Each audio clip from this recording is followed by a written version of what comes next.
안녕하세요. 영어의견입니다. 오늘은 영어를 연구하게 된 배경과 관련하여 두서없이 이야기해 볼까 합니다.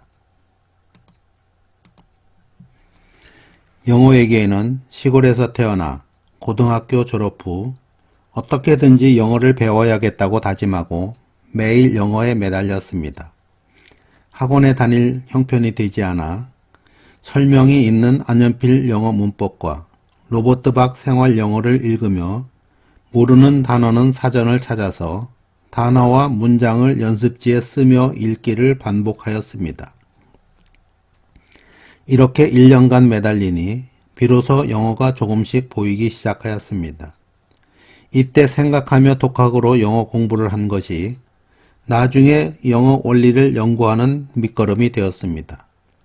그런데 맨땅에 헤딩하는 이런 학습법은 의지가 강하지 않으면 결코 성공하기 어렵습니다. 그 후 육군에 입대하여 운이 좋게 카투사 위생병 보직을 받았습니다. 그때 다른 한국군들도 영어를 잘 할 줄 알았는데 미군과의 의사소통은 제가 제일 무난했던 것 같습니다. 그렇지만 마음 한구석은 어딘지 답답함을 느꼈습니다. 그 답답함은 감정이 통하지 않았기 때문임을 나중에 알았습니다. 제대 후 영어가 가능해지자 많은 기회가 주어졌고 대덕 연구단지의 소프트웨어 공학 연구실에서 연구하였습니다. 소프트웨어 공학으로 눈에 보이지 않는 프로그램의 동작 상태를 각종 도표로 표현하여 이해하는 방법을 연구하였으며 이것은 영어 학습법의 각종 도표를 만드는 기반이 되었습니다. 그리고 연구 환경이 기능 중심의 C 언어에서 객체 중심의 자바 언어로 변화하여 신기술을 받아들이면서 사상이 언어의 배경이 된다는 사실을 깨달았습니다. IMF를 만나서 신기술 연구를 시작하던 영어 외계인은 논문 실적이 저조하여 퇴사하였습니다. 그때 한국에서 영어 붐이 일자 영어가 안 된다고 삶을 포기하는 사람이 있었습니다. 그런데 컴퓨터 기술이 획기적으로 발전하여 영어 학습법도 발전하였을 것으로 예상하였지만 한국에서 영어 학습법은 정체된 상태에서 화려하게 포장된 것을 알았습니다. 영어 외계인은 다행히 영어 학습 노력과 소프트웨어 공학 기술과 신기술 도입 경력이 있었기 때문에 혼자서 영어를 연구하여 효과적인 영어 학습법을 발견하였습니다. 영어 외계인이 미국 아이비리그 대학을 나와서 한국에서 사업을 하시는 젊은 사장을 만난 적이 있습니다.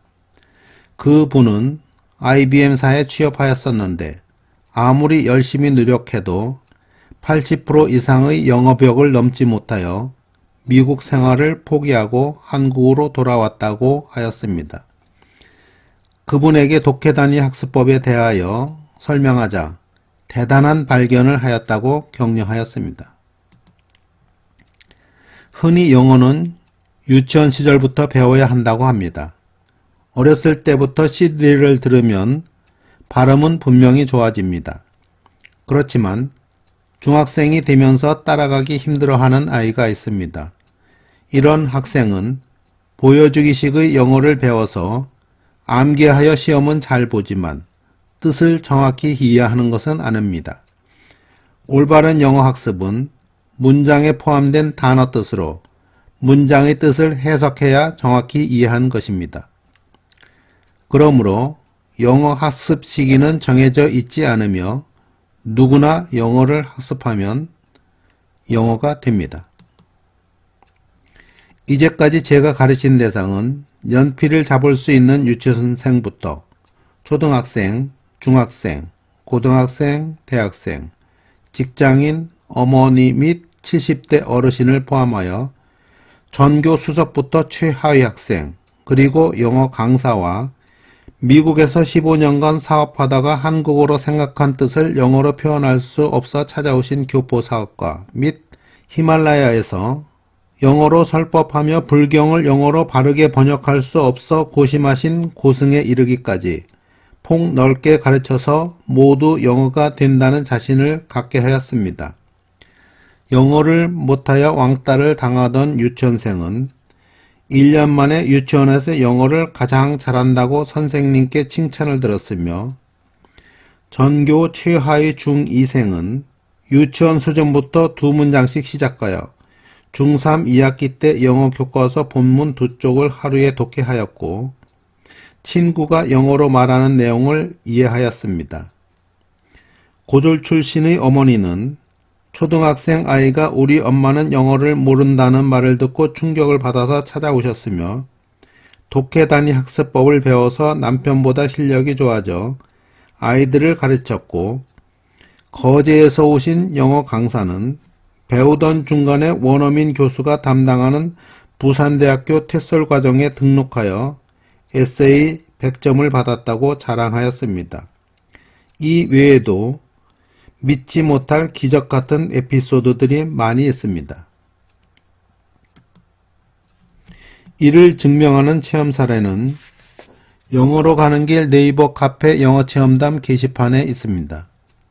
그분은 국산 전투기를 개발하는 카이 책임연구원으로 진주에서 천안까지 주말에 12번 오셨습니다. 처음에는 공동연구를 위한 원어밀 메일조차 읽지 못하여 해석을 부탁하였으나 마지막에는 영어에 자신이 생겨서 인생의 전환점을 마련하였다고 하였습니다. 제가 가르친 분들 가운데 매번 학습 체험담을 남겨서 실력 향상 과정을 보여주신 유일한 분이며 저도 이분의 열의에 매우 감탄하였습니다.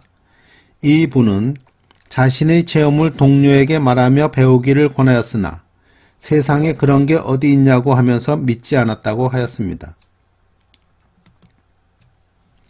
독해단위 학습법은 모든 사람에게 효과가 있지는 않습니다. 영어 외계인이 학생들이 학습 능력이 뛰어난 대전둔산동에서 가르쳤을 때에는 모든 학생들이 효과가 있었으므로 효과가 없는 사람을 파악하기 위하여 충남 천안으로 옮겨서 연구를 계속하였습니다. 그 결과 독해단위 학습법으로 영어가 안되는 사람을 다음과 같이 파악하였습니다. 첫째는 기존 학습법을 버리지 못하고 윗단계로 올라가려는 사람입니다. 어떤 분은 자신의 영어 실력이 이만큼 되니까 그 윗단계를 가르쳐 달라는 부탁을 받고 그런 학습법은 갖고 있지 않다고 거절하였습니다. 단단한 기반이 없는 초가집에 2층을 올려봐야 무너질 뿐입니다. 설명 내용을 바르게 이해하지 못하고 기존 지식과 혼합하여 이해하는 사람도 효과가 나지 않습니다. 배운 것을 자주 잊는 사람은 단계적인 학습이 불가능하여 효과가 나지 않습니다. 생각할 능력이 현저히 부족한 사람은 생각의 틀을 깰 능력이 부족하여 효과가 나지 않습니다. 공부에 관심과 노력을 기울이지 않는 사람은 배운 것을 기억하지 않으므로 효과가 없습니다. 그리고 영어를 쉽고 재미있게 배우려는 사람은 집중하지 않으므로 효과가 없습니다. 마지막으로 영어로 가는 길을 배우다가 다른 학습법을 배우려고 중간에 떠났다가 돌아온 사람도 학습법에 대한 신념이 없으므로 효과가 없습니다. 영어 외계인이 모든 분에게 영어로 가는 길을 권하지 않는 이유는 이런 분들이 중간에 배움을 포기하고 결국 떠나기 때문입니다. 그러므로 여기에 속하는 분들은 다른 학습법을 찾기를 권합니다. 영어 외계인은 연구한 지식의 전달자이며 사랑으로 가르치지는 않습니다. 영어로 가는 길 개념 원리는 200여 개의 도표를 포함하고 있습니다. 독해 학습량은 초급 50문장, 중급 100문장, 고급 150문장, 심화 200문장으로 모두 500문장이며 케네디 대통령 취임 연설문으로 원서 독해가 되는 자신감을 심어줍니다. 영어로 가는 길을 찾아오신 분들은 축복받은 분들입니다. 믿기 어렵겠지만 최소한 1개월이라도 동영상을 꾸준히 보세요. 독해 단위로 끊는 위치만 알아도 영어에 자신이 생길 것입니다. 오늘 이야기가 유익하였다면 좋아요를, 궁금하신 점은 댓글로 질문을 부탁드립니다.